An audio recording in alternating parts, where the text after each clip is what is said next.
ideas in relation to the way forward, we'll report. If comrades want to come with new ideas and the National Executive Committee, they are free to do so. But as the NWC, we have already endorsed what government have taken as steps to respond to General Kwanazi. Limpopo Transport and Community Safety MEC Violet Mataya is calling for calm between warring taxi associations in Liwahomo. Many commuters, including learners, were today left stranded due to the conflict over routes between the two taxi associations. A police contingent has been deployed to monitor the situation. MEC spokesperson Chifua Dali says a task team has been instituted to look into the conflict. We have tried all means available, including establishing a 15-member task team in order to resolve the impasse. For now, the reason for the conflict is best known to the two taxi associations. After realizing that the lives of innocent bystanders, commuters and passengers who are using other modes of transport is under threat, we have requested SAP to deploy a contingency of public order policing unit members that nobody will be allowed to act in a way which will endanger the lives of other community members. The trial of 6 men accused of killing 18 people at Ngobozana village in Lusikisiki has been postponed until Monday next week. This after the defense attorneys, as well as accused number 1 Mzukisi Ndamase, who is self-represented, completed cross-examining the first witness. The state told the court that it did not prepare for other witnesses as they did not know that the witness will finish his testimony today. Fundiswa Mhlekude reports. Today's court proceedings continued with the late ANC politician from Kwapaca, Lusikisiki brother, giving evidence. Gijana was gunned down last year in his home, allegedly by 3 balaclava-clad men heavily armed with rifles. The state says the firearms used to kill Gijana were positively linked to the same firearms used to kill the 18 deceased at Ngobozana village. The witness detailed how the whole family were tied with electric cables and shoelaces by the alleged assailants. He said after hearing gunshots, the men escaped using Gijana's wife's vehicle. The state is expected to call another witness on Monday. Fundiswa Mhlekude, SABC News, Lusikisiki. A top EU court has ruled that member states cannot label a country as safe for the repatriation of asylum seekers if it doesn't protect all of its people. The decision comes after Italy transferred 2 Bangladeshi citizens to a detention center in Albania, where their asylum claims were rejected. The BBC's Guy Dilloney has the details. The European Court of Justice hasn't ruled that Italy's so-called asylum outsourcing arrangement is illegal, but it has made it more complicated to operate. Only people from designated safe countries of origin may have their asylum claims processed in Albania. Italy's government tried to work around this by declaring that countries like Bangladesh and Egypt were indeed safe.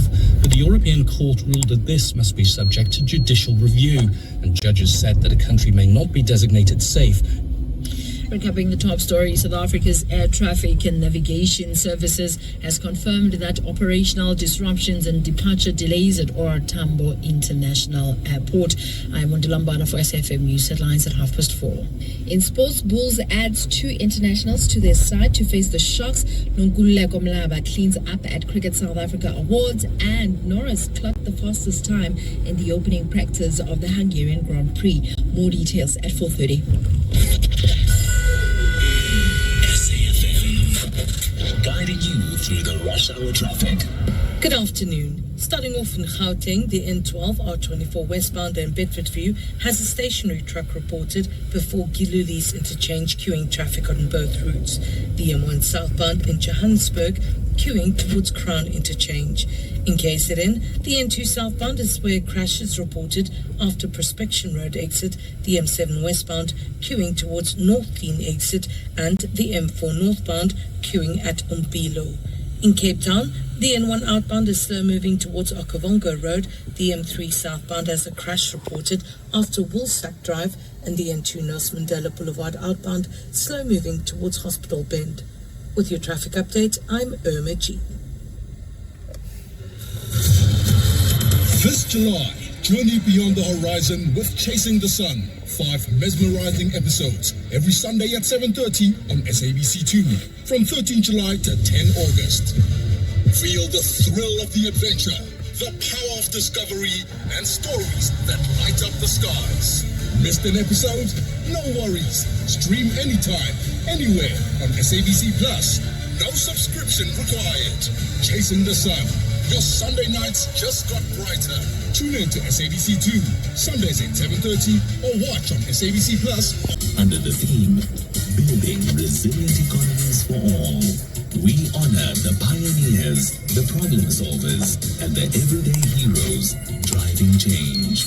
Stay tuned as SFM brings you powerful stories and meaningful conversations that move us. SAFM, celebrating women, celebrating progress. SAFM, leading the conversations that move us.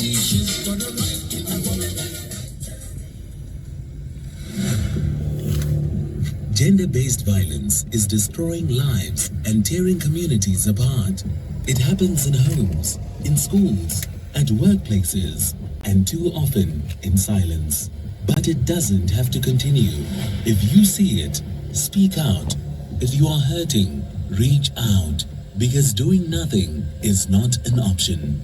Listen to all 19 SABC radio stations from Wednesday, the 23rd of July for Heart Talk, discussions, advice, dramas, educational shows, and interviews around GBV with experts, survivors, lawmakers, and a whole country affected by gender-based violence. All on your favorite SABC radio station. Call 0800 428 428 to report abuse or get help. GBV, it ends with you. This message is brought to you by the SABC.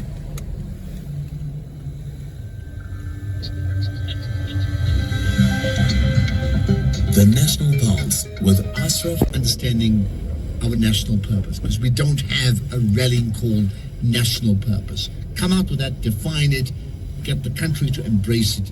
If the councillors or the eminent persons do that, they would have done extremely well, I think. Everything else then will be aligned to that. Now, as I talk to you, we do now have a new Minister of Police, right? So Professor Feroz Kachalia, we chatted to him 2 weeks back. He's now officially been sworn in as the acting Minister of Police. Kachalia replaces Senzo Mkhunu, who has been placed on indefinite leave of absence following the damning allegations of corruption against him. As you know, that's an issue that we covered as well with Jeremy Michaels earlier on, right? So what does all this mean, right? We picked out a few clips from that swearing-in ceremony. Here's one of the actual swearing-in of now the Minister of Police, Feroz Kachalia. Vested in me by Section 91(3)(c) of the Constitution of the Republic of South Africa, 1996. I have decided to appoint the following person as Minister for the portfolio indicated in the signed President's Act. And the said designated minister who is about to become minister is Professor Feroz Kachalia to be Minister of Police.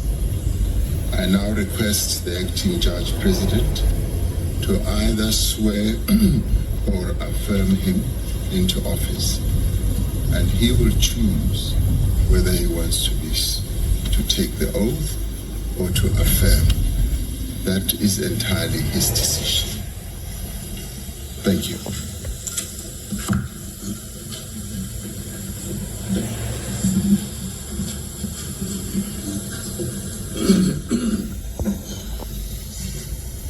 Going to affirm or take an oath? Affirmation, Judge. Affirmation. Okay. Thank you. Please read out. I solemnly affirm that I will be faithful to the Republic of South Africa and will obey, respect, and uphold the Constitution and all other law of the Republic.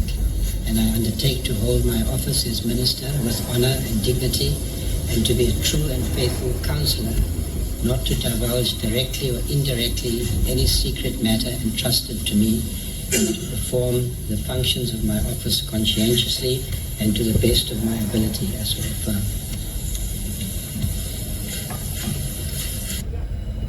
Okay, there's more, right? The President then addressed the media outside the union buildings, referring to the issue that's been much debated about the two police ministers. Remember that the President Mkhunu has not been axed. He's on a leave of absence. And, that's been an issue that's been challenged, amongst others, by the MK party as well as by the EFF, right? And question marks like that cannot be. That's not possible. Yes, there's nothing wrong in bringing Feroz Kachalia in, but that means you have to axe the other minister, can't put him on special leave. So anyway, the president spoke about that. Yes, I know there is a technicality about seeming to have two ministers in the same portfolio, and that is a matter that I do believe is going to be resolved within a short space of time. We've asked, or I have directed the commission to complete its work as quickly as possible. So whatever confusion or period there might be is going to be of a short duration. I expect a report from the Commission within 3 months, and if they have to ask for an extension, we will give consideration. Whilst all this is happening, the Minister Mkhunu is on leave. He's on leave while this matter is being resolved. And he is preparing himself, as I hear, to appear before the Commission. And he has welcomed the appointment of the Commission because he wants to tell his own story and clarify matters. Okay, so that's the president. But what about the now sworn-in police minister, Professor Feroz Kachalia, or we could say Minister Kachalia? So what did he say? What are his big priorities now, day one in the job? I don't think that I have any specific fears. I understand the moment the country is in, and the awesome weight of the responsibility that I have together with others in the government. I want to assure the public that their safety and security is uppermost in my mind. That's what I'm going to focus on. And the state of the economy, and then tomorrow they will be going into other issues already.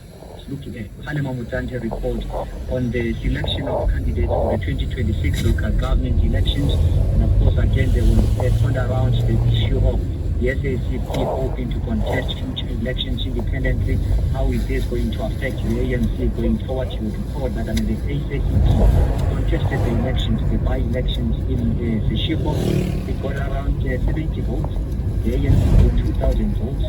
And that 70 votes constituted around 1% of the outcomes of the results. And the ANC got around 40%, with the EFN getting around 63% of those votes. So the ANC would be looking at how is this going to impact the ANC's electoral fortunes going forward. And of course, again, they will look into the Mkhwanazi report. You recall that, the Mkhwanazi allegation, allegation. Recall that, they say they are happy at what has been happening, especially in terms of the president appointing the new Minister of Police, and of course setting up again the Judicial Commission to investigate those allegations. So far they are happy, but if there is any other NEC member who wants to deliberate this matter, then they are at liberty to raise the matter on the plenary tomorrow. And again, there will be a reflection on the US decision to impose 30% tariffs on South African goods. So those are the issues that we'll be grappling with over the next 4 days. And just so that we understand it well, how much of this 4-day conference is coming together of delegates who thresh out their positions and that gets taken to another level later on, or it ends with actual decision-making and resolutions that are passed and therefore implemented? One thing that that gets, remember, this is the highest decision-making board of the ANC in between conferences. So some of the push, some of the deliberations or some of the discussions and the outcomes thereof taken out of this gathering. Some of them make into the government policies. For instance, if you get the economy, they sit here, they discuss how they can sort of ratchet the economy to a certain level, and of course they use their deploying government to realize or make that realizable.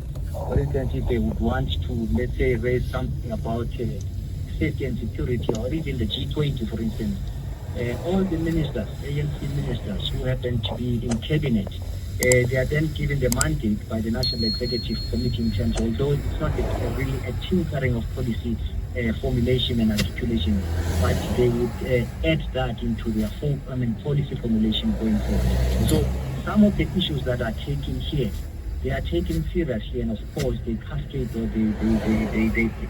they go into a government setup.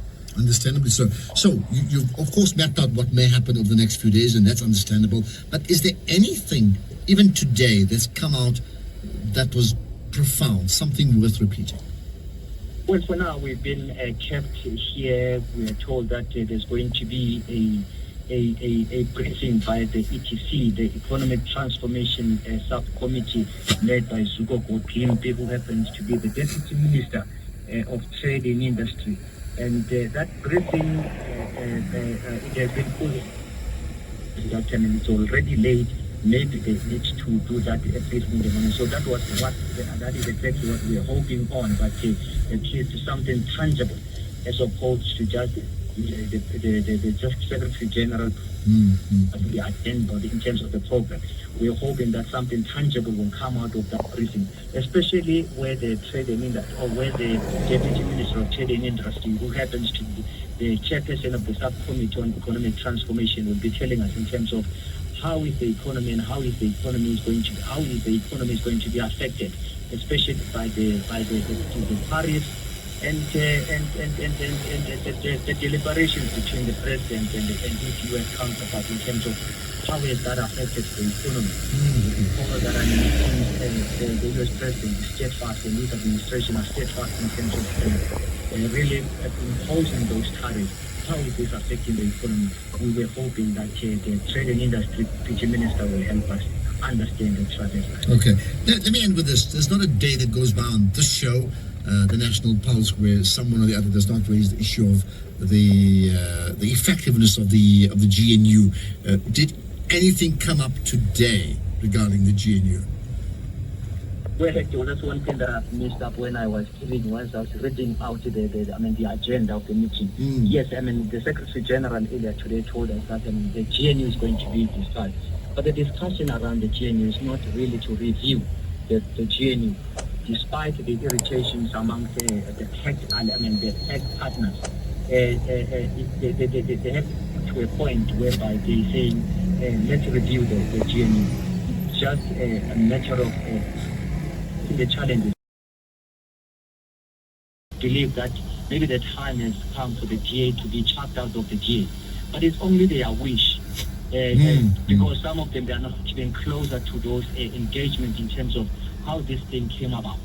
So the president will, there's going to be a discussion around the challenges of GNU, but there is not a definite, sort of resolution or stance in terms of reviewing the ANC. Okay. So the GNU not in the dock. Got that point taken. Ntebo Mokobo, appreciate you spending your time with us here on the National Pulse. In fact, let's get some quick comments on some of the issues we've had. One of them has been the issue of the dialogue.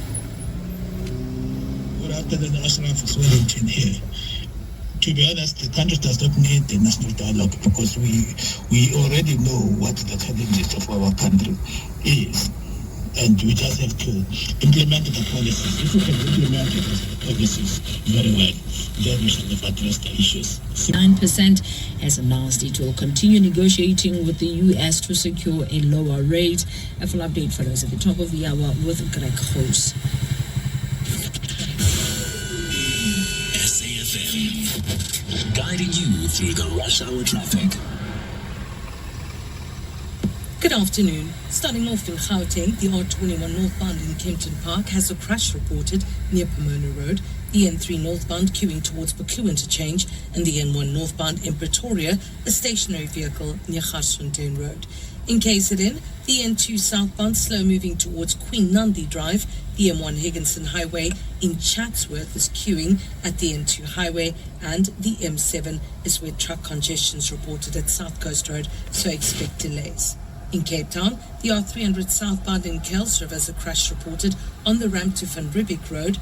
The M5 southbound is queuing towards Racecourse Road exit, and the R300 southbound in Delft queuing towards the N2 highway exit.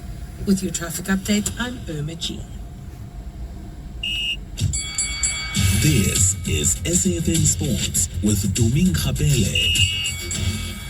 All right, Tommy, we'll talk about the Bulls and the Bears later on with Paswane, but for now, you've got the other Bulls to talk about. Yeah, I do. The Vodacom Bulls have added Jaco van der Walt and Apiwe Yankee to their side that will face the Sharks tomorrow at Loftus in the Colin Currie Cup. Van der Walt has not seen action for some time and comes in to replace Henry Immelman, while Yankee returns from injury in his first game back for a number of months. Coach Piwe Nomlolo also added 3 debutants to the bench, with SA2 Mnembelele and Ruan Swart and JJ Theron all getting their caps if they get onto the field against the Sharks. In motorsport, Lando Norris clocked the fastest time in the opening practice for the Hungarian Grand Prix. Norris beat Oscar Piastri by 0.019 seconds to take top spot, and Charles Leclerc finished third for Ferrari. 2/10 of the pace, but 2 places clear of Lewis Hamilton. In football, former Kaizer Chiefs and Mamelodi Sundowns attacker Keegan Dolly has voiced his frustrations over the way South African footballers are treated once they reach the age of 30. Dolly recently parted ways with TS Galaxy. This is after completing a season with the club and currently finds himself without a team. It does disappoint, but I mean, it doesn't only start with me.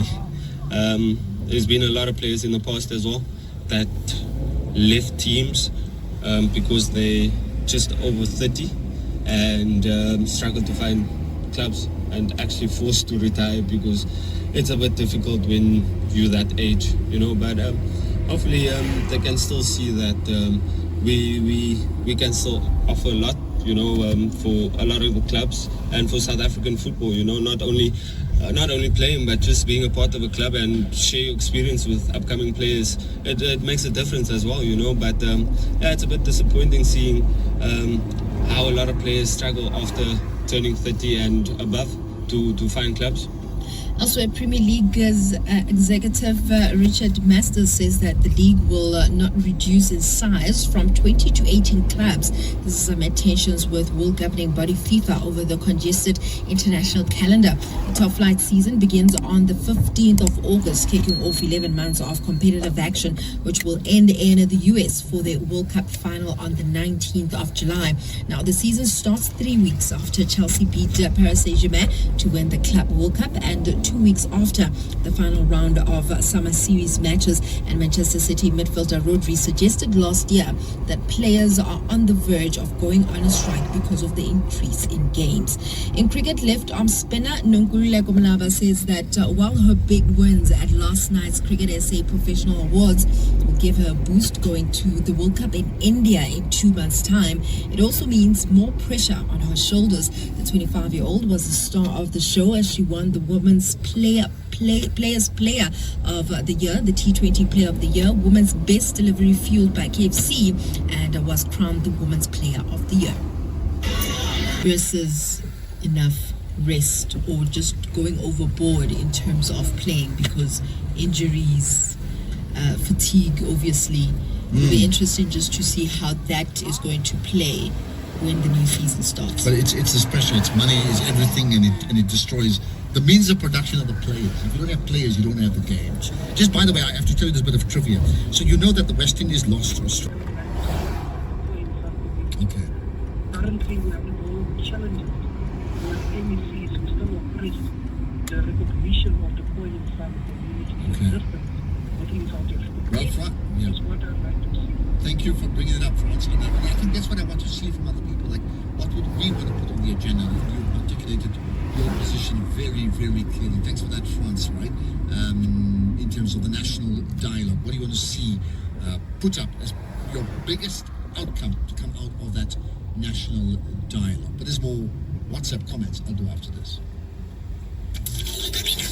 I'm Michelle Constant. Join the JSB crew and I every Saturday and Sunday morning between 7 and 10 a.m. We promise to keep you informed and entertained with innovation, culture, cars, travel, life learnings, environment, and of course, your big fat juicy. Small stories, big ideas, massive inspiration. The Jet Set Breakfast on SAFM. You're listening to the National Pulse on SAFM. Okay, there's lots more voice notes we can pick up on, and yeah, there's more in the dialogue. Good day, Ashraf, and the team, and the entire SAFM family. Ashraf, concerning the national dialogue, I just have got this question. What is this national dialogue going to be touching about? Is it also going to touch about issues of the Constitution? Because if it is touching about issues of Constitution, I am saying let's bring the